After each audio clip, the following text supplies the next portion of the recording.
British-born Nigerian that lives in Japan. If you think about Nigerian people and Japanese people, you think there's not much they have in common. After living here for a little while, I stumble across things that make me think, wow, that's pretty similar. Is your head okay? So let's start with the basics. Let's talk about clothing. Yeah, so in Japan, most people wear Western clothing. Are you sure? But they have the traditional clothes like kimono, jinbei, happy. What are you talking about? Yeah, and it reminds me of traditional clothing that I see in Nigeria. Oh, what are you saying? So people wear traditional clothes in Nigeria a lot more prominently than in Japan. But for example, when we have weddings, people will get the same material and get their own outfits made by the tailor, and in Japan they'll have their special occasion kimono that you might bring out for a wedding or so. Kimonos are very expensive unless you buy secondhand.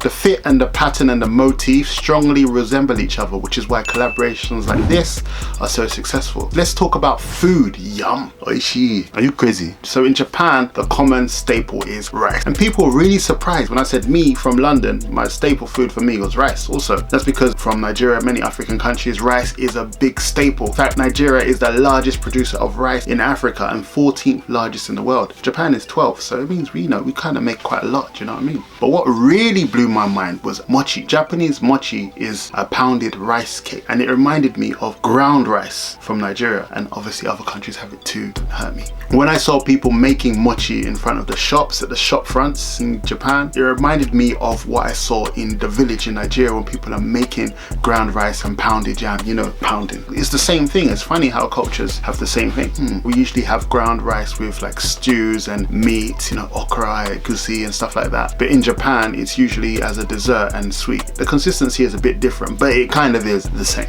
Nice. There's also natto. Natto in Japan is fermented soybeans, and we have ogi in Nigeria, and I think it's made from fermented locust beans, fermented something, and both of them have the same effect on me. It's bleh. Is your head okay? Listen, so our names, Chika, Yumi, Fumi, Akemi, Nana. These all sound like Nigerian names, right? But these are all Japanese names. So there's a crossover with names. There's like some names that are exactly the same, or some names that just sound similar. Even my name, my name is Ariyo. So in that, you can write that in a katakana alphabet, no problem. People even think, oh, is that your made up Japanese name? It's not.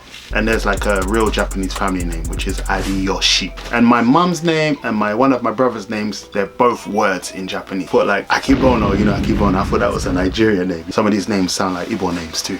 So Nigerian names, they're literal meanings for the names, and a lot of Japanese names are the same too. It's like Mamoru, which means like protect, or Homare, which means praise, and they have the same in Yoruba. So that's a funny coincidence or similarity. Touching on language and culture, talking about the honorifics, that's how African I am. In Japanese, they have keigo, they have respect language that you use to talk to people who are above you, and a way to humble yourself. And in Yoruba, and there are obviously hundreds of languages in Nigeria. Over 9,000. Not that many. In Yoruba, if you say thank you to someone who is your peer, you say oshe. And if you say it to someone who is older than you and a senior, or someone more respected than you, you say eshe. It's like my accent. Oshe, eshe. Don't be angry, Mabin. Don't worry about my Europe. It's not so good. You see yourself? Also, yeah, respect. In Japan, people bow. You lower your head, got a head nod. But in Nigeria, they take it 10 steps further. The ladies will be like curtsying all around, and the man them will have to prostrate,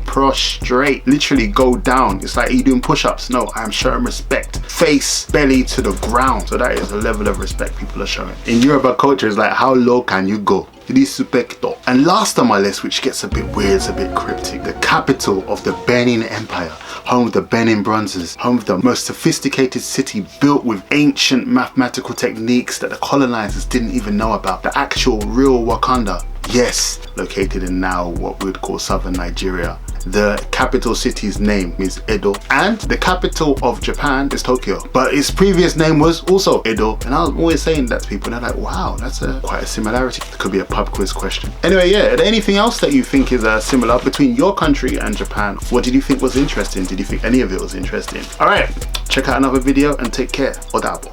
Sayonara. Bye bye. Peace. Bye. Later. For a second, I thought I didn't even press record, but I did.